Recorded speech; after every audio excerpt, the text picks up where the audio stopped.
Assalamualaikum warahmatullahi wabarakatuh. A'udzu billahi minasyaitonir rajim. Bismillahirrahmanirrahim. Ila hadratin Nabi Muhammadin al-Mustafa Rasulullah sallallahu alaihi wasallam wa ila alihi wa sahbihi ajma'in.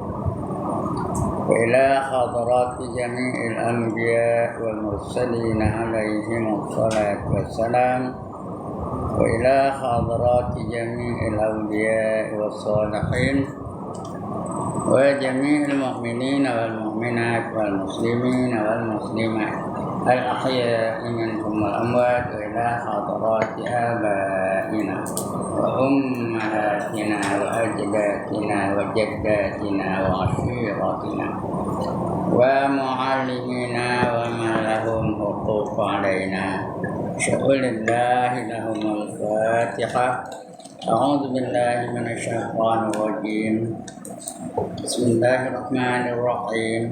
الحمد لله رب العالمين الرحمن الرحيم مالك يوم الدين إياك نعبد وإياك نستعين اهدنا الصراط المستقيم صراط الذين أنعمت عليهم غير المغضوب عليهم ولا الضالين آمين. الحمد لله الذي أحيانا بعدما أماتنا وإليه النشور. والصلاة والسلام على أشرف الأنبياء والمرسلين وعلى آله وصحبه أجمعين. رب اشرح لي صدري ويسر لي أمري واحلل عقدة من لساني يفقهوا قولي. سبحانك لا علم لنا إلا ما علمتنا إنك أنت العليم الحكيم. ولا حول ولا قوة إلا بالله العلي العظيم. أما بعد. Yang dimuliakan Tuan Pengerusi dan adik-adik jawatan kuasa surau, yang berbahagia tuan-tuan imam, tuan-tuan bilal, tuan-tuan guru, para alim ulama tempatan, ustaz-ustaz, ustazah-ustazah, pemimpin-pemimpin setempat, seterusnya tuan-tuan, puan-puan, hadirin, hadirat, muslimin, muslimat yang dirahmati Allah sekalian. Alhamdulillah, setinggi-tinggi kesyukuran kita panjatkan kehadirat Allah Subhanahu wa taala. Karena pagi ini kita masih lagi berfungsi sebagai manusia biasa. Allah bangunkan kita daripada mati sementara malam tadi dan dapat kita meneruskan kehidupan untuk berusaha menjadi hamba-hamba Allah yang diiktiraf olehnya. Mudah-mudahan kita akan selamat dalam kehidupan di dunia. Lebih-lebih lagi kita harap kita selamat dalam kehidupan selepas kehidupan ini. Kerana kita akan lama penuh dalam dunia ni. Lebih-lebih lagi akhir zaman. Kata Nabi, akhir zaman ni umat-umat aku akan hidup daripada 60 hingga 70 tahun. Nah, jadi siapa yang dah sampai 60 tahun tu bersedialah. Itu masa dia ni yang nak dipanggil kembali oleh Allah SWT.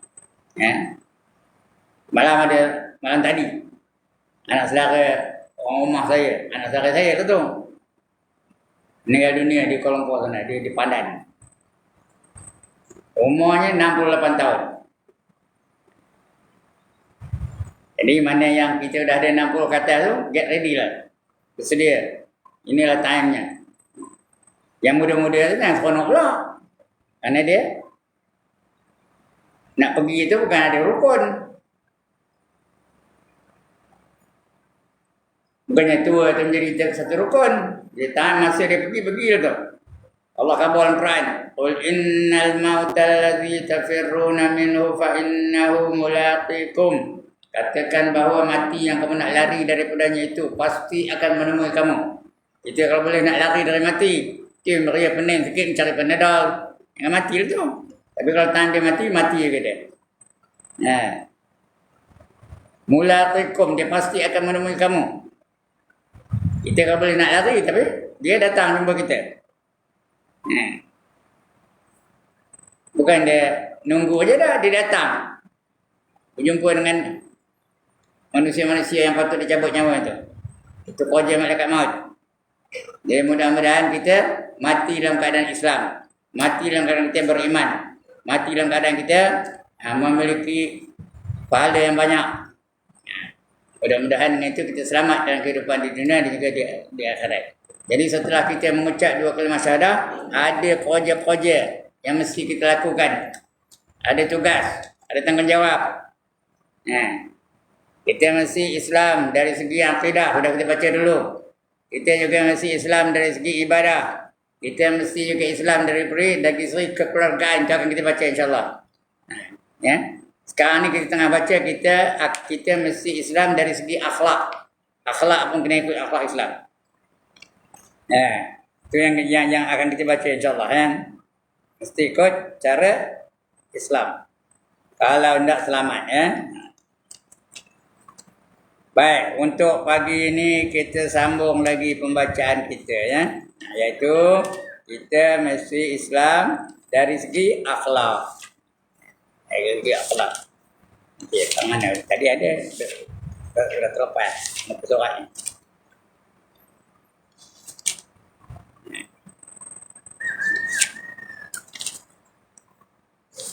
Akhlak mesti ikut cara Islam.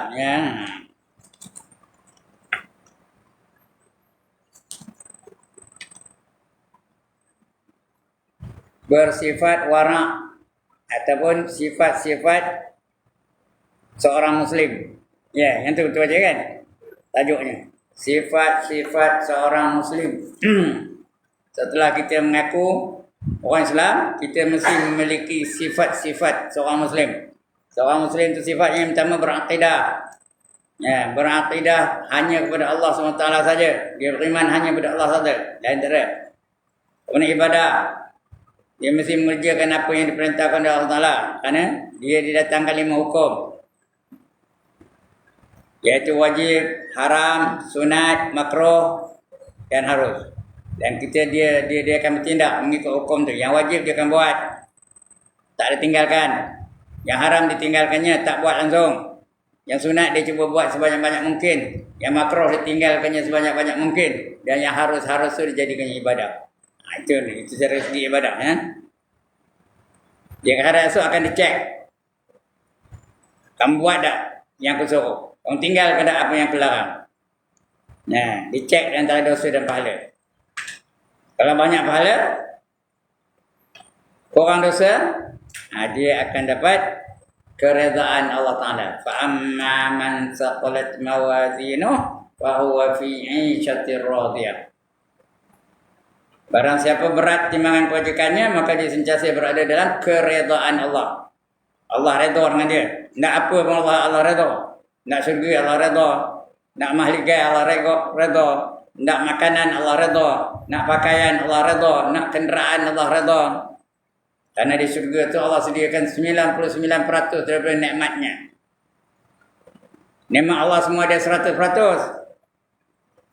Di dunia ini hanya ada 1% saja.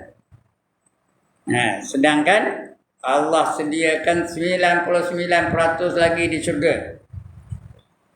Bayangkan, 99% nikmat syurga tu menunggu orang-orang yang masuk dalamnya. Sikit banyak kan? Yang 1% pun tak boleh nak kita kira. Dalam dunia ni kita berkebut tu hanya 1%. Itu pun tak boleh nak kira. Apa kata Allah? Wa in ta'uddu ni'matallahi la tuhsuha. Sekiranya kamu nak hitung nikmat Allah, nescaya tiada terhitung oleh kamu. Itu baru 1%. Lebih lagi kalau 99% lagi yang Allah sediakan di syurga. Lagi lah. Lepas tu tak boleh nak cakap. Tak boleh nak cerita nikmat-nikmat syurga tu. Apa yang ada dalam syurga tu? Kata Allah sendiri khabar dalam hadis qudsi dalam syurga tu. A'dadtu li'ibadi, aku sediakan untuk hamba-hambaku fiha, dalam syurga tu, Mala ainur ra'at, sesuatu yang tak pernah dilihat oleh mata. Mata tak pernah tengok. Lawanya, cantiknya, menariknya, egiknya. Wala uzunun sami'at, dan sesuatu yang tak pernah didengar oleh telinga. Lazatnya, sedapnya, merdunya, seronoknya. Wala khatara ala qalbi bashar, dan sesuatu yang tak pernah terlintas di hati kita. Nak bayang pun tak kerti. Usah nak cerita, nak bayang pun tak terdapat. Tak boleh nak dibayang. Itu nikmat-nikmat syurga. Yang kita berebut benar-benar sampai bergaduh-gaduh, sampai tak tegur, sampai bertumbuk-tumbuk, sampai tarik-tarik rambut dan sebagainya tu, itu hanya ada 1%. Sampai berperang tu. Yang sekarang ni berperang antara Israel dengan Palestin tu. Nak merebut tanah yang ada di Palestin tu yang tak sampai besar kintar ni pun. Itu yang berebut 1%. Ya. Baik, untuk pagi ni kita bicara tentang sifat-sifat seorang Muslim. Sebahagian dari sifat-sifat akhlak yang semestinya ada di dalam diri seorang, mesti ada sifat ini. Mesti ada diri seseorang sehingga beliau benar-benar Islam. Di sudut akhlaknya ialah sifat-sifat yang disebutkan di bawah ini. Yang pertama, bersifat wara'. Senangnya nakkan tahu atau nakkan faham, kita mesti memiliki sifat-sifat mahmudah, sifat-sifat yang terpuji. Bagi orang Islam, dia mesti memiliki sifat-sifat yang dipuji oleh Allah Ta'ala. Apa yang sifat terpuji? Taubat, redha, syukur, sabar, tawakal, tawadhu. Itu sifat-sifat yang dipuji oleh Allah Ta'ala. Di antaranya wara'. Mesti memiliki sifat wara' dari melakukan perkara-perkara yang syubhah. Wara' tu apa? Dia pakai jubah, pakai sahabat macam saya ni wara' lah tak? Bukan. Itu bukan ahli sufi lagi pun. Ini pakaian tu masuk dalam syariat. Ada yang wajib, ada yang haram, ada yang sunat, ada yang makruh. Bukan mesti wara'. Pakaian tu. Yang wajibnya menutup aurat. Yang sunatnya pakai sunnah Rasulullah sallallahu alaihi wasallam. Itu yang sunat ya. Sunnah Rasulullah diamalkannya.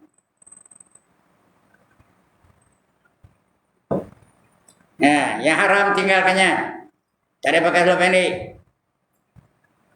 Tak ada nyemur kain petang dada. Tak ada pakai t-shirt, depan tulis kiss me, belakang tulis apa? Depan tulis kiss me, belakang tulis apa? Ya Allah, jenuh ngajarnya. Follow me, salah. Apa? No problem. Depan tulis kiss me, belakang tulis apa? No problem. Tak ada pakai macam tu. Dia pakai yang menutup aurat. Karena kalau dia pakai itu haram. Bila haram berdosa. Yang makruh ditinggalkannya. Itu. Yang harus dijadikannya ibadah. Makan tu harus jadikannya ibadah. Tidur tu harus jadikannya ibadah. Minum tu harus jadikannya ibadah dan sebagainya. Itu akhlak orang Islam ya. Sifat-sifat yang disebutkan yang pertama wara' tadi ya. Wara' dari melakukan perkara-perkara yang syubhah. Syubhah itu artinya yang samar-samar antara haram dengan halal. Itu syubhah. Makanan banyak yang syubhah. Perbuatan pun ada yang syubhah. Pakaian ada yang syubhah ya. Dia tak nak pakai yang syubhah tu. Kerana syubhah tu tak tentu halal dan haramnya. Samar-samar. Makanan banyak yang samar-samar. Nak katakan haram, bendanya, bahannya, tepung, apa haramnya? Kacang soya, apa haramnya? Tapi nak katakan halal, takut yang memproses tu bukan orang beriman. Yang memproses makanan tu orang kafir. Contoh apa? Mi kuning. Kadang-kadang yang memproses itu orang kafir. Tan Molong. Contoh aja lah. Nak katakan haram, tepung apa haramnya? Mengandung. Tapi nak katakan halal takut ada najis. Dia tak tahukan itu. Takut tangan Tan Moi Long tu dijilat di anjing dulu, itu diuli tepung, dibuatnya mi, diproses mi itu dia jualnya. Pak Haji pun beli, Mak Haji pun beli. Habis itu buat mi Bandung.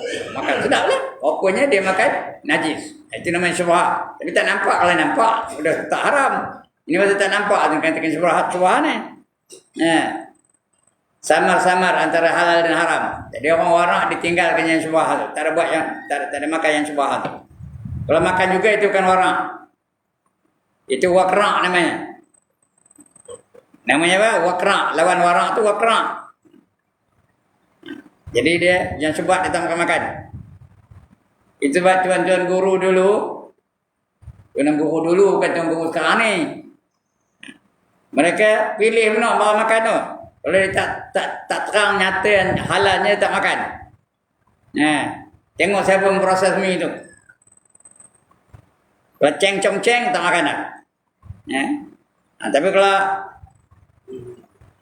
Haji Osman, dia makan lah. Dia yakin itu halal. Kerana yang halal itu adalah nyata, yang haram itu pun nyata. Yang tengah-tengah itu adalah namanya syubhat. Yang tengah-tengah tu. Nak katakan haram, dia halal. Nak katakan halal takut ada najis, itu namanya syubhat. Bila syubhat tu apa kata Nabi? Da'ma yaribuka ila ma la yaribuk. Tinggalkan benda yang meragukan kamu kepada benda yang tidak meragukan kamu. Itu kalau kita berhadapan dengan benda-benda syubhat. Ini mau itu juga. Seorang Muslim mestilah menjauhkan diri daripada melakukan perkara-perkara haram. Perkara haram tu mesti jangan buatlah. Berjudi haram, jangan dibuat. Minum arak haram, jangan dibuat. Berzina haram, jangan dibuat. Merompak haram, rasuah haram. Banyak benda haram. Itu terang dan nyata. Itu orang Islam menjauhkan diri daripada melakukan perkara-perkara yang haram dan berjaga-jaga. Ini bukan tinggal, berjaga-jaga daripada melakukan perkara yang syubhat. Jangan buat benda-benda yang syubhat, yang tak nyata, tak terang sama ada haram atau halal. Itu namanya syubhat. Ini dilakukan kerana patuh kepada sabda Rasulullah sallallahu alaihi wasallam. Ini hadis Nabi ni. Apa kata Nabi? Al-halalu bayyinun wal haramu bayyinun wa bainahuma umurun mutasyabihat la ya'lamuhunna katsirun minan nasi famanittaqa syubahati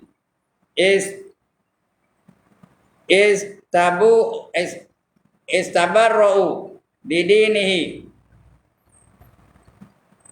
wa'ir dhihi wa man waqa'a fi syubahati waqa'a fil harami karra'i yar'a haulal hima yushika an yutafihi ala wa inna likulli malikin jimal ala wa innal hamallahi maharimuhul awani wa inna fil jasadi mudghah idza salahat salahal jasadu kullu wa idza fasadat fasadal jasadu kullu ala wa hiyal qalb. Ini hadis tentang syubhat, tentang yang halal dan haram itu nyata. Yang tengah-tengah itu bukan syubhat Tengok mana ni Pak. Perkara yang halal itu jelas, nampak kita yang halal tu. Ayam tu halal. Duit dari perniagaan halal. Duit dari pesaka halal. Duit gaji halal. Duit dari berundang halal. Duit dari bertani halal. Duit dari memberikan halal. Itu halal, nyata. Dia haram tu lah, nyata juga. Perkara yang halal itu jelas dan perkara yang haram itu juga jelas. Yang haram itu jelas. Anjing haram, jangan makan. Babi haram, jangan makan. Kucing haram, jangan dimakan. Ulo haram jangan dimakan. Katak haram jangan dimakan. Ikui haram jangan dimakan. Ada manusia-manusia yang makan benda yang haram tu tau. Kita macam ganjil semuanya. Pasal Indonesia tak ada berlaku itu. Tapi ada di luar-luar negara boleh. Kalau kita pergi market kita jumpa. Ada mereka jual katak. Ada jual ular. Ada jual anjing, daging anjing. Ada jual daging babi dah. Tentulah banyaknya. Di luar negara. Saya baru pergi dulu. Lama bukanlah baru benar. Dah lama dah. Pergi satu tempat namanya Ibu Negara Kemboja tu. Phnom Penh nama tempatnya. Pergi ke market tu. Market Phnom Penh tu. Ya ramai wanita-wanita berjual. Apa jual tu? Dia jual satu talam. Isi talam tu lipas goreng. Lipas yang dah digoreng tau. Ulat goreng. Ulat tu, nyebut ulat tu digoreng tu. Belalang tak ada apalah. Kredit goreng. Jual tu tau. Dipanggilnya kami tu, mari kita suruhnya beli. Sedap katanya. Dia ada satu macam pot kecil tu kan. Bila nak kali lepas tu dia ambil pot tu bubuh dalam tu dia buatnya tonsor serabut. Dia jual tu. Dia tunjuk tangan tu, bagus katanya. Itu di negara di tempat orang yang tak beriman ya. Betul lah. Nyata terang. Yang payahnya ialah yang tengah-tengah tu. Tetapi di antara keduanya itu ada perkara-perkara yang syubhat. Ini namanya syubhat. Yang tidak diketahui oleh kebanyakan orang. Kita pun tak tahu. Benda syubhat tu. Macam mi tu lah. Taufu pun begitu juga. Syubhat. Padahal nak katakan haram, apa haramnya? Kacang soya. Apa haramnya? Nak katakan halal? Kerana selalunya kilang tofu tu berdekatan dengan tempat kandang binatang yang diternak oleh mereka tu. Apa dia? Kobor pendek tu. Apa? Babi. Payah orang nyebut babi ya. Macam itulah. Lalu je benda tu apa babi tu dia dicelah-celah. Celah apa namanya kacang soya yang dah diproses oleh pengilang tu. Jadi kadang-kadang liur tu terkat situ. Nitik situ. Begitu juga bihun. Bihun yang diproses oleh Tan Leng Leng. Nak tahu tengok. Mau pergi ke kampung tengok tu. Di Mawar Diawan. Dia proses bihun tu. Udah bancuhnya bihun tu, dia jadi bihun tu betul dijemur. Dijemur atas pelantar. Tahu pelantar? Pangkin tu. Bukan tinggi rendah no. Ni tingginya. Tak sampai 2 kaki tingginya. Yang lalu lalang tu apa? Anjing. Lele-lele aja dia. Keling tu. Tan akau tu ambil bihun tu. Jemur. Dah jemur, bungkui. Dah bungkui.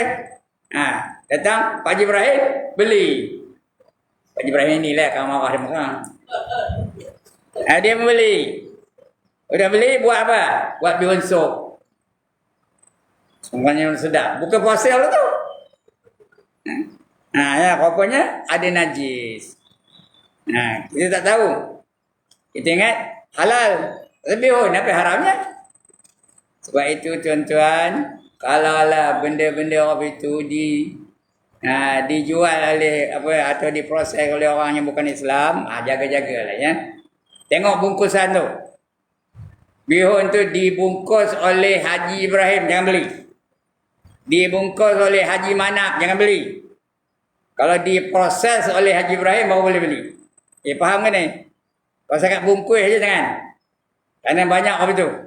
Dia beli pada Tan Chong Cheng tu dibungkus. Itu nama dia. Dia menjualkan nama dia tu. Jadi orang tertipu beli juga. Ada tak bihun cap songkok? Ada tak? Ada. Tengok-tengok dibungkus. Jangan. Jadi itu namanya syubhat ya. Baik. Tengok apa kata Nabi tadi? Bab syubhat ni. Perkara yang halal itu jelas dan perkara yang haram itu jelas. Tetapi di antara keduanya ada perkara-perkara yang syubhat yang tidak diketahui oleh kebanyakan orang. Barang siapa yang menjauhi perkara syubhat berarti beliau telah membersihkan. Bila tak ada buat yang syubhat itu, dia bersih diri dia daripada benda haram. Membersihkan agamanya. Jadi tak ada benda haram masuk dalam perut dia. Dan kehormatannya. Barang siapa yang berjatuh ke dalam perkara syubhat, berarti kalau dia makan ke benda syubhat tu, berarti beliau telah jatuh ke dalam perkara yang haram. Takut benda itu jadi najis. Bila najis, tumbuh daging. Makan, jadi daging. Daging yang tumbuh tu, pergi ke mana pergi? Apa kata Nabi? Kullu lahmin nabata min haram fannaru aula bih. Sekali lagi. Kullu lahmin nabata min haram fannaru aula bih. Setiap daging yang tumbuh dari makanan yang haram, maka neraka lah yang layak baginya. Yang utama baginya dapat neraka tu. Kalau dia tumbuh dari makanan yang haram. Najis tu haram. Mana boleh makan? Kalau tak najis, tapi tak nampak. Kalau nampak haram tak memang tak makan pun. Ini pasal tak nampak. Itu namanya syubhat. Sebab ada seorang tuan guru, dia makan kedai orang Melayu pun dia tak nak. Kedai orang Melayu yang jaga dia tak nak. Dan dia takut kedai orang Melayu tu dilanggan oleh orang kafir. Mulut acung tu ada kena cawan tu, ya. Mulut acung tu kena bibir tu. Dia akan minum bibir di situ aksio katanya. Tandanya. Kalau kedai orang Melayu pun dia tak masuk. Jaga benar. Ada seorang tuan guru dari Negeri Sembilan. Dia selalu ngajar belah tapah sana tau. Namanya Ustaz Abdullah Fajri namanya. Abdullah Fajri. Kemana dia pergi? Dia tak pergi kedai. Dia tak makan kedai. Dia jaga benar makanan ya. Dia bawa koyok sendiri. Koyok elektrik bawahnya. Kemana dia ngajar, dia masak nasi sendiri. Orang bagi dia tak nak. Kenuri orang pun dia tak nak dia. Kecuali dia kenal betul orang tu. Dia tahu orang tu macam mana jaga makanannya. Baru dia pergi. Kalau dia tak pergi. Itu Ustaz Abdullah Fajri. Ya. Sekarang ni ada lagi dah. Masa saya muda tu dia dah tua. Sekarang ni saya muda lagi ya. Baru 18. Muda lagi ya. Udah tak ada datang lagi dah. Tak tahu rasanya dah tak ada dah. Tu namanya Ustaz Abdullah Fajri. Dia jaga benar makanan tu. Dia makanannya hanya buah-buahan. Nasi dia masak sendiri. Kemudian dia rebus telur. Itu je makanan dia. Di kedai tak nak. Tapi jenis itu dia jaga benar makanannya. Ibadahnya pun hebat. Ibadah dia memang hebat. Kerana dia jaga benar makanan. Kerana makanan ni membentuk hati. Kalau hati tu suci, baik, seluruh anggota dia akan jadi baik. Ini hadis di ujung ni akan kita baca hadis ya. Wa inna fil jasadi mudghah idza salahat salahal jasadu kullu wa idza fasadat fasadal jasadu kullu. Ala wahyal qalb. Hujung hadis nanti ya. Ketahui oleh kamu bahawa dalam diri kamu tu ada segumpal daging. Kalau baik daging itu, maka baiklah seluruh anggota kamu.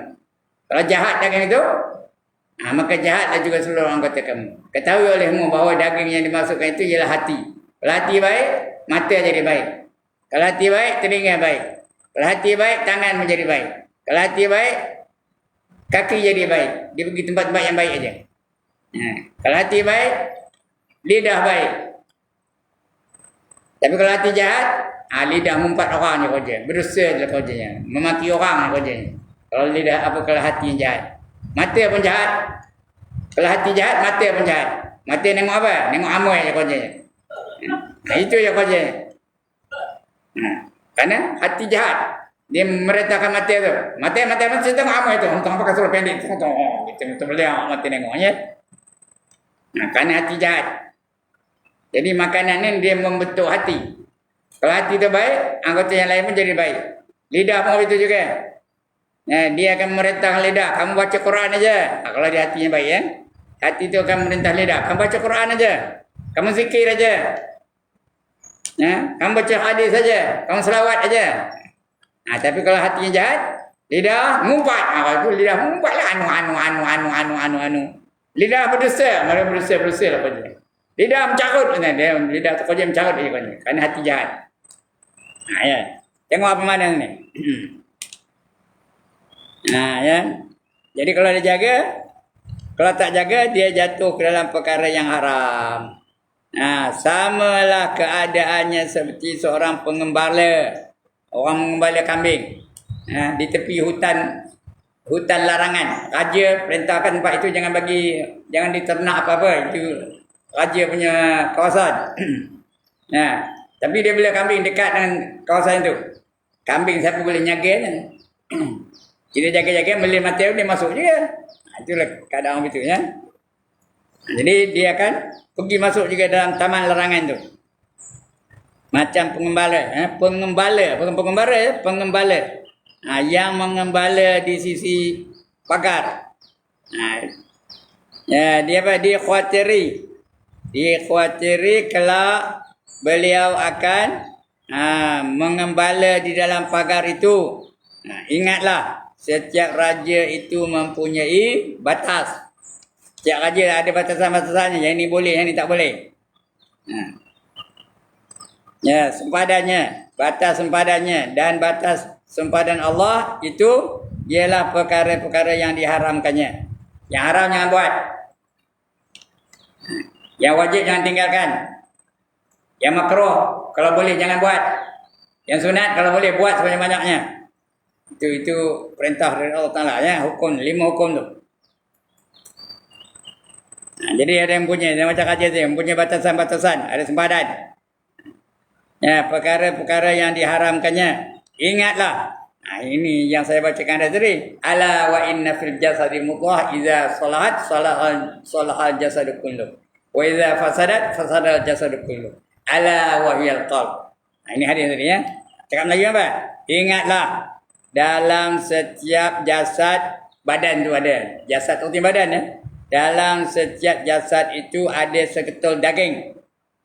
Apabila daging itu baik, maka baiklah jasad itu keseluruhannya. Daging tu baik, kaki baik, tangan baik, lidah baik, telinga baik, mata baik, semua baik belaka.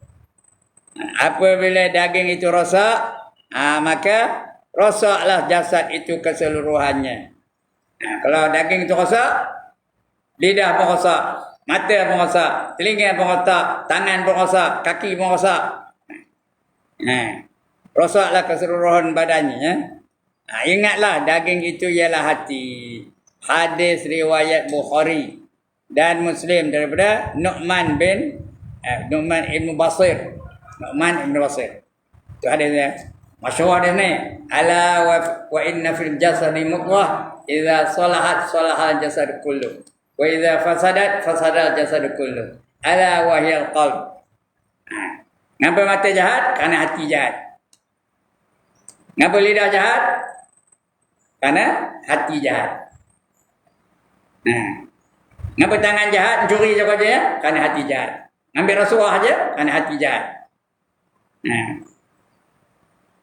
Boleh ke? Aku ni nampak je macam jahat, tapi hati aku baik. Ada orang itu dah. Ada orang cakap itu. Kau nampak aku macam orang jahat aja, mencuri lah apa, tapi hati aku ni sebenarnya baik. Ada ke begitu? Ada. Orang cakap ada lah, tapi betul ke itu? Betul ke? Boleh ke? Hati baik, tangan jahat boleh? Hati baik, mata jahat boleh? Hati baik, telinga jahat boleh? Tak ada ya. Kalau hati jahat, telinga pun jahat lah. Kerana apa yang dilakukan oleh anggota zahir tu, itulah perintah dari hati. Kerana hati itu sebagai raja. Hati itu sebagai raja. Yang anggota-anggota yang lain itu sebagai tenteranya. Dia menurut perintah raja. Kalau raja tu suruh buat baik, dia buat baik lah. Kalau raja suruh buat jahat, dia buat jahat. Itu kerja hati ya. Baik. Pengikut peringkat warak. Ini cerita warak tu lah. Peringkat warak yang paling tinggi, peringkatnya yang telah disebutkan oleh Rasulullah sallallahu alaihi wasallam dalam sabdanya. Apa dia? La yablughul 'abdu an yakuna minal muttaqina hatta yada'a ma la ba'sa bihi khadara mimma bihi ba's. Artinya seseorang itu tidak akan dapat mencapai peringkat muttaqin. Muttaqin apa? Orang bertakwa. Orang-orang yang bertakwa dipanggil muttaqin. Kalau kami, kalau seorang muttaqo, kalau kami muttaqin. Kalau nak jadi orang muttaqin, hinggalah beliau meninggalkan perkara-perkara yang tidak menjadi kesalahan. Kalau tinggalkan benda-benda yang apa? Tinggalkan daripada melakukan benda-benda yang menjadi kesalahan. Itu orang takwa lah. Orang takwa buat segala yang disuruh, tinggalkan segala yang dilarang. Itu orang takwa ya. Bila bertakwa baru ada jaminan keselamatan. Ya, wallahu waliyul muttaqin kata Allah. Allah menjadi pembela kepada orang-orang yang bertakwa. Ya, wallahu waliyul muttaqin. Allah menjadi pembela kepada orang-orang bertakwa. Lagi apa? Di akhirat Allah jamin. Innal muttaqina fi maqamin amin fi jannatin wa uyun kata Allah. Sesungguhnya orang-orang takwa itu sentiasa berada di kedudukan yang selamat, darjat yang selamat, pangkat yang selamat. Mana selamatnya? Fi jannatin wa uyun, dalam syurga-syurga yang terdapat air yang berpancutan. Ada air pancut. Itu untuk orang takwa tu. Jadi sebab itu kita tak dapat tidak mesti menjadikan diri kita orang yang takwa supaya selamat kita dalam di akhirat. Di dunia pun selamat. Di dunia pun rezeki orang takwa ni jamin tak? Ada tak Allah jamin rezeki orang yang bertakwa? Ada. Apa kata Allah? Wa man yattaqillaha yaj'al lahu makhraja wa yarzuqhu min haitsu la yahtasib. Tak pernah dengar ayat ni. Ini ayat apa keluarnya? Ayat 1000 dinar. Wa man yattaqillaha yaj'al lahu makhraja. Barang siapa bertakwa, dia akan dapat kelepasan dari sebarang masalah yang dihadapi olehnya. Allah selesaikan masalah dia. Wa yarzuqhu min haitsu la yahtasib, dan dia dapat rezeki dari sumber-sumber yang dia tak tahu dari mana datangnya. Ada rezeki begitu kan? Itu kalau syarat bertakwa. Dia makan gaji dengan Tuhan. Dia bukan makan gaji dengan makhluk ya. Itu jaminan bagi orang bertakwa. Jadi kita kena jadikan diri kita orang bertakwa. Jadi peringkat itu yang tertinggi ya. Jadi artinya apa? Seseorang itu tidak akan dapat mencapai peringkat muttaqin hinggalah beliau meninggalkan perkara yang tidak menjadi kesalahan. Jika dilakukan kerana takut terjatuh ke dalam perkara yang tidak boleh dilakukan, tinggalkan, ditakut. Benda sebuah tu tinggalkannya. Takut jadi tak boleh. Takut jadi haram. Itu orang warak tu istilahnya apa? Meninggalkan sebahagian daripada yang halal. Meninggalkan sebahagian daripada yang halal kerana takut dengan haram. Itu istilah warak. Dia takut jadi haram. Benda itu benda halal, tapi ditinggalkannya. Takut jadi haram. Macam makanan-makanan tu. Kalau dia tak pasti betul-betul makanan itu halal ke haram, dia tak makan. Bila pasti baru dia makan. Tengok yang tukang jual siapa? Kalau nyata tukang jual tu orang beriman betul ya, itu baru dia makannya. Kalau tidak. Itu cara orang warak ya. Kalau makan juga, lantak aja sapu je, itu bukan orang warak. Apa keluarnya? Orang wakrak. Dakwah warak tu wakrak. Sapu je. Tak kira siapa jual. Tan Chong Chong jual sapu. Muniani jual sapu. Ramasani jual sapu. Buah tonggang jual sapu, tak kira apa. Tahu buah tonggang? Yang duduk di Sungai Serai tu. Kat Tanjung Mutan tu. Itu buah tonggang. Itu orang Wakra tu ya.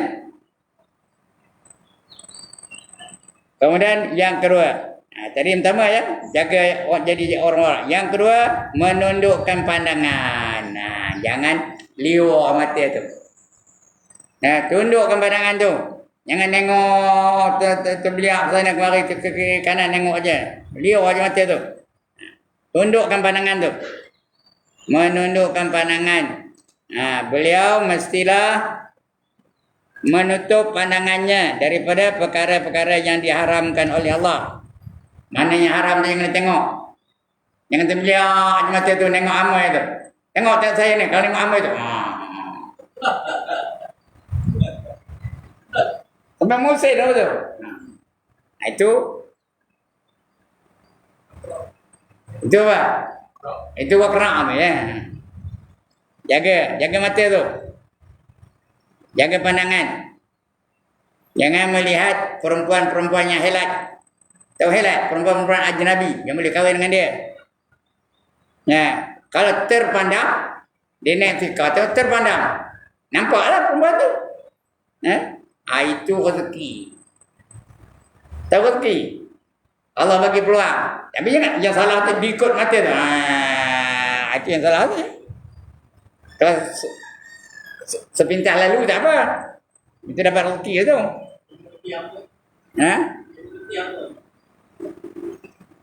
Apa dia tak dengar? Tengok betul apa? Kalau tengok betul. Itu dah rezeki lah tu. Tapi kalau tengok legat mata lagi apa? Ngekor mata tu, itu haram ya. Kalau tertengok kejap-kejap itu rezeki tu. Allah bagi dia rezeki. Yang dosa tu apa namanya? Ngekor, ikut mata tu. Mana pergi amal tu? Itu yang haram tu. Kerana apa? Kerana pandangan itu akan menimbulkan syahwat dan mendorong seseorang terjatuh ke dalam maksiat dan dosa. Pandangan tu, dia boleh menimbulkan syahwat. Tambah orang lelaki. Orang lelaki terangsang syahwatnya dengan pandangan. Dengan melihat aurat wanita tu. Terangsang dia. Dia akan merancang. Dia akan merancang macam mana nak menggoda wanita tu supaya ikut perintah dia. Ikut ajakan-ajakan dia. Itu yang salah tu. Sebab jangan ditengok. Tundukkan pandangan tu. Supaya terhalang daripada perbuatan maksiat dan dosa.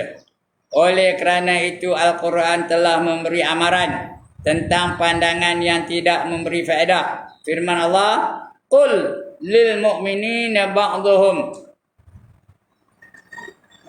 Ya, bukan ba'dhum. Qul lil mu'minina yaghaddu min absarihim. Betul? Yaghaddu min absarihim. Katakanlah kepada orang-orang yang lelaki yang beriman, hendaklah mereka menahan pandangan. Tengok. Jangan tengok dia tu. Jangan terbeliak je mata tu. Tahan pandangan tu. Jangan saja diintai. Jangan saja ngintai. Ngintai. Dari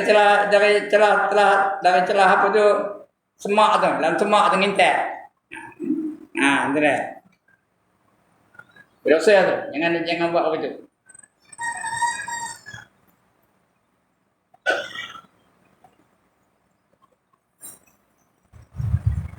Kemudian lagi apa?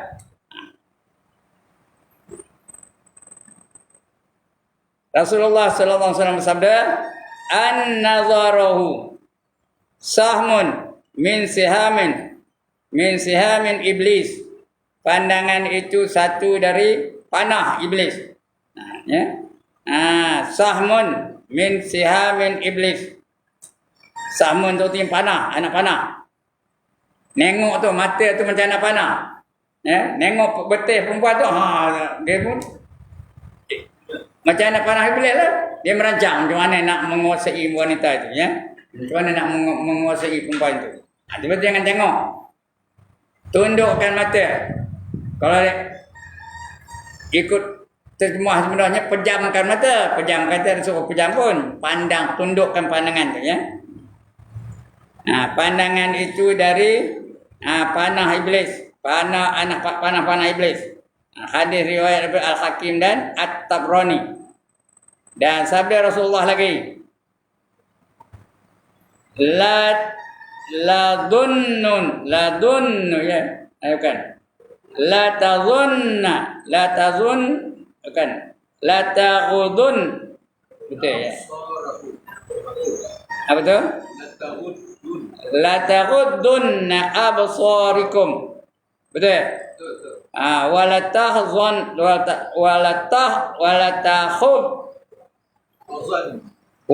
takhufazunna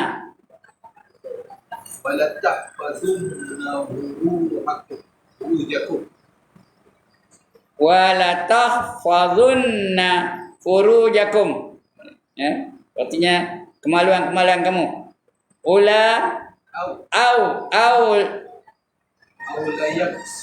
la yaksifunnallahu wujuhakum. Ya.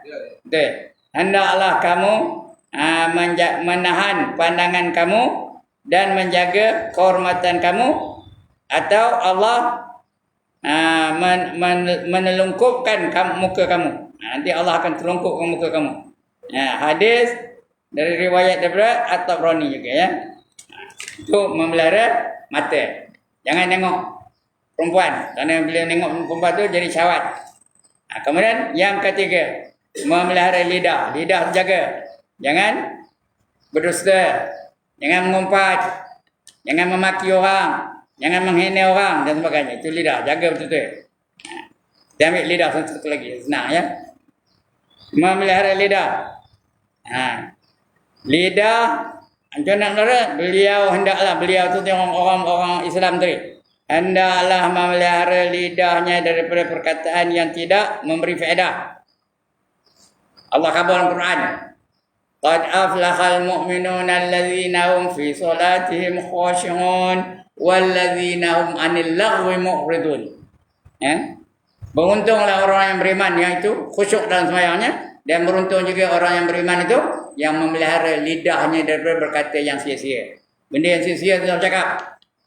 Kalau nak cakap biar yang baik-baik aja. Yang sia-sia jangan. Tak ada faedah. Dunia tak ada faedah, akhirat pun tak ada faedah. Penting kan ya. Cerita pasal sepak, lantak sampai menang sampai kalah. Apa mencerita-cerita? Bila kalau mengumpat referee. Ya, ada tak orang mengumpat referee? Referee tak guna. Referee kayu guna. Tahu cakap ni? Dengar lah. Kenapa dengar? Yang cakap ni dulu referee kita tahu. Faham dari mana? Dia tak kenal kan? Referee Malaysia tahu. Komando kan agaknya. Referee Malaysia menjadi pengadil perlawanan antara Perak tak adalah, antara Kelantan dengan Kedah. Kerana kita orang Perak tak ada mengadil orang Perak. Kelantan dengan Perak pernah pergi ke Sabah, Sarawak, pergi Brunei pada. Jadi memang koman benar ke orang cakap ni? Referee kelas 1 tau. Sijilnya yang sains tahu siapa? Tengku Abdul Rahman sainnya tau. Dia masa itu ketua FM. Jadi jaga lidah tu. Beliau hendaklah memelihara lidahnya daripada perkataan yang tidak memberi faedah, percakapan yang kotor, jangan carut-carut, kalimah dan ibarat yang keji, dan cakap kosong, mengumpat. Jangan mengumpat. Kerana mengumpat tu seolah-olah dia makan daging saudaranya yang telah mati. Ayuhibbu ahadukum an ya'kula lahma akhihi maita. Surah Al-Hujurat ya. Jangan ngumpat. Dengar orang ngumpat jangan. Itu telinga, jaga telinga. Orang ngumpat tu, kalau nampak orang tengah ngumpat dalam tu, dia beredar dari majlis itu. Nak balik, minta maaf lah ya, nak balik kata. Jangan dengar orang ngumpat tu. Dan mengadu domba. Mengadu domba tu menyatakan kesalahan orang pada orang lain. Itu pergi pula jumpa orangnya yang dia kata tu, kan dia salah orang lain pula pada dia. Dia bergaduh dua orang tu. Dia mula tu tepuk tangan. Pandai, bagus katanya. Dia mengadu domba. Imam Nawawi telah mengatakan, ketahuilah bahawa setiap mukallaf, apa itu mukallaf? Orang yang wajib menjalankan perintah Allah, itu namanya mukallaf. Jawinya min kaf lam fa. Baca betul-betul mukallaf, jangan baca maklaf, tak betul. Mukallaf. Tandanya ada 4. Tanda mukallaf tu ada 4. Yang pertama, umurnya sampai 15 tahun. Itu mukallaf tu. Kalau tak ada apa-apa tanda-tanda, 15 tahun hijrah, sama ada lelaki atau perempuan. Tapi kalau ada tanda-tanda, setelah berumur 9 tahun, dia juga mukallaf. Ya. Kalau orang perempuan, ada 2 tandanya. Yang pertama, mimpi bersetubuh lalu keluar mani. Mukallaf tu. Bila mimpi tu, lepas itu, dia kata mukallaf dah wajib sembahyang tu. Wajib menutup aurat. Yang kedua, dia datang haid. Tapi syarat umur 9 tahun. Jangan kurang. Mesti umur 9 tahun hijrah ya. Bukan Masihi. Dia mukallaf tu. Itu 2 tanda orang wanita. Bagi lelaki, 1 je, iaitu mimpi bersetubuh dan keluar mani. Itu mukallaf tu. Itu tanda yang kedua. Tanda yang ketiga, sempurna panca inderanya. Dalam Islam panca indera yang dikira hanya 2. Satu pendengaran, lagi satu penglihatan. Kalau salah satu tu ada, kita semua kalah lah tu. Telinganya pekak tapi matanya nampak, mukallaf tu. Matanya buta tapi telinganya tak pekak, mukallaf juga ya. Salah satu ada tu mukallaf tu. Faham ni? Kalau ada salah satu dia mukallaf tu. Yang bukan mukallaf kalau dua-dua. Lahir-lahir aja matanya pekak, matanya buta, telinganya pekak. Itu bukan mukallaf, tak wajib sembahyang. Lahir-lahir aja. Tapi kalau dah tua baru pekak dan buta, kau dah umur 81 baru tua pekak dan buta macam mukallaf ke tak? Mukallaf ke tak? Mukallaf lah. Memang tak wajib sembahyang dan dah buta dah pekak pada umur 81 baru orang itu. Dia masih mukallaf lagi. Dia nak sebelum memayyiz, sebelum dia kenal yang mana haram yang mana halal, itu memayyiz.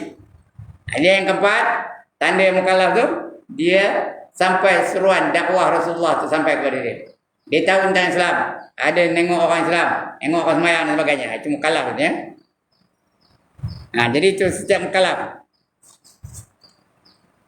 Jadi setiap mukallaf mestilah memelihara lidahnya dari semua perkara kecuali perkataan yang mengandungi maslahah. Ada hikmah lepas tu. Itulah cerita ya. Ada maslahat. Maslahat tu ada hikmah di sebalik perkataan itu.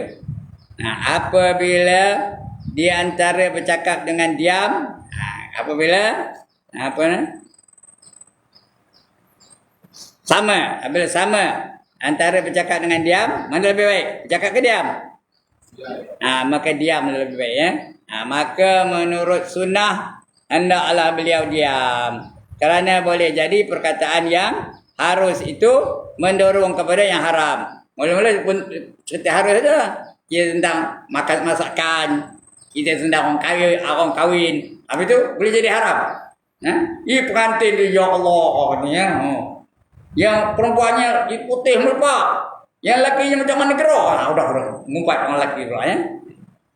Asalnya cerita pasal yang harus tu, itu dah pergi yang haram. Itu boleh tahan lagi. Kalau nak kata perempuan tu macam ni gerok katanya. Laki putih kan.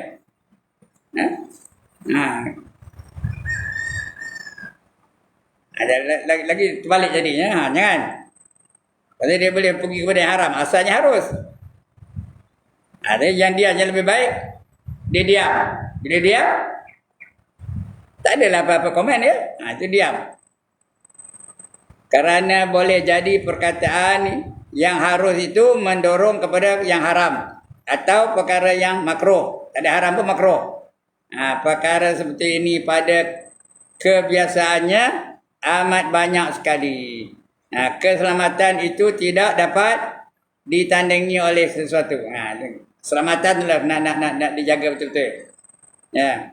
Banyak hadis-hadis Rasulullah SAW yang menyatakan bahawa lidah itu boleh membawa keburukan dan bala. Bala itu bencana lah ya kepada seorang. Di antaranya apa kata Nabi? Sabda Rasulullah SAW. Ya. Wahal yakubbun nasu finnari ala wujuhihim illa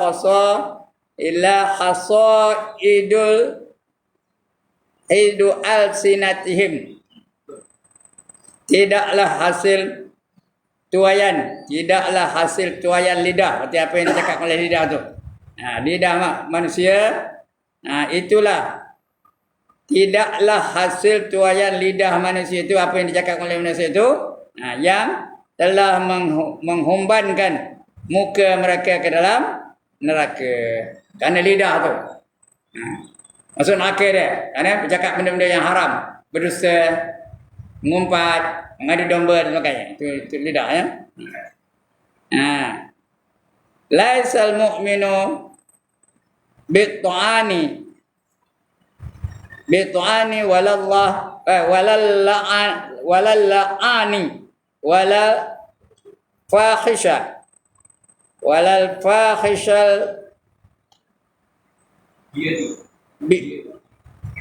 bazi'ah. Orang yang beriman itu bukanlah orang yang suka menuduh. Orang beriman tak ada tuduh lain ya. Suka melaknat. Orang beriman tak ada melaknat. Itu kerana laknat tu di antara sifat yang keji tu. Jangan kita melaknat. Lebih lagi makhluk Allah jangan dilaknat. Binatang pun jangan dilaknat. Suka melaknat, suka bercakap kotor. Dan keji. Cakapnya keji, kotor aja ya. Kemudian man kasara kalamuhu kasara saqtuhu wa man kasara saqtuhu kasurat zunubuhu wa man kasurat zunubuhu kanatin naru aula.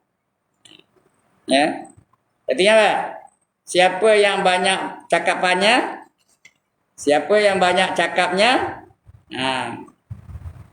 banyaklah salahnya. Siapa yang banyak salahnya, banyaklah dosanya. Dan yang banyak dosanya tu, maka neraka yang layak baginya. Senang dengan apa ni? Dengar elok. Apa yang ni? Banyak cakap, banyak salah. Banyak salah, banyak dosa. Banyak dosa masuk neraka. Boleh apa? Sekali lagi. Banyak salah. Banyak cakap, banyak salah. Banyak salah, banyak dosa. Dosa tak betul? Dosa. Banyak dosa masuk neraka. Boleh apa ni? Banyak cakap, banyak salah, banyak dosa, masuk neraka. Itu maksud hadis tadi ya. Man kasura kalamuhu kasura saqtuhu. Man kasura saqtuhu kasurat zunubuhu. Man kasurat zunubuhu fannaru aula bih. Itu hadis cakap Arabnya. Baik. Yang keempat, itu akan datang kita baca. Cukup sekarang itu ya. Cukup dah? Cukup ke dah? Sebuah lah.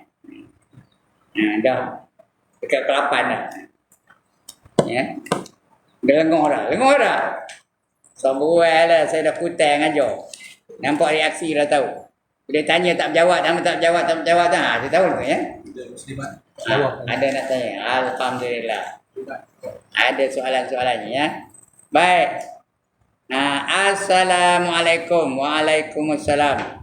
Tuan Ustaz. Oh, dah dapat tuan pangkatnya ya. Buah durian jatuh dan dari lori.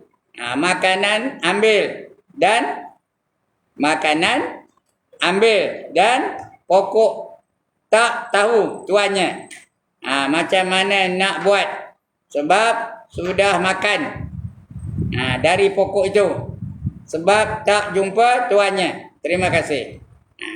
Kalau jumpa royan dalam lori itu, dia jatuh, makanlah. Kalau tak makan dia busuk. Tapi niat. Sebelum makan tu niat. Kalau ada orang bertanya, ada jumpa royan tak? Janji nak bayar harga tu. Makan je halal, boleh makan. Tak apa. Gitu orang tertinggal, barang makan pada kita. Dia datang rumah kita, bawa ada royan.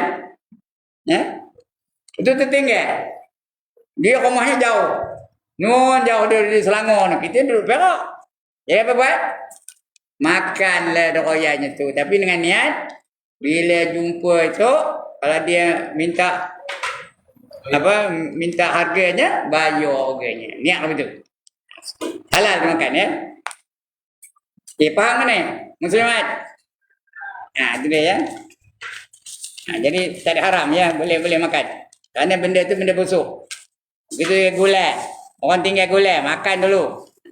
Kalau tak makan, busuk gula tu. Ini nak memelihara daripada membazir. Jadi boleh gitu ya. Lagi? Habis.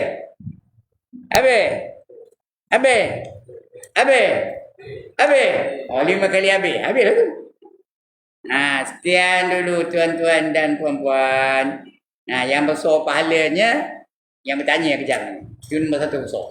Nombor 2 pahala, orang yang menjawab. Patutnya dia tanya, saya jawab. Dia tanya, saya jawab. Dia tanya, saya jawab. Dia tanya, saya jawab. Jadi siapa besar pahala? Orang menjawab tu lah, dia banyak kali. Ini dia tanya sekali, saya jawab sekali. Saya dapat nombor 2, dia nombor 1. Alright, sekiranya dulu tuan-tuan dan puan-puan, minta maaf saya ni bukan pandai. No, saja action aja tahu. Jadilah ada juga action. Esok siapa tanya siapa ngajar semalam? Ustaz action gitu. Ada juga action. Kalau action tak ada, udahlah ilmu tak ada. Action tak ada, apa yang ada? Apa tak ada lah. Baik, aqulu qawli hadza wa astaghfirullahal azim li wa lakum wa lisairil muslimin wal muslimat wa ya fawzal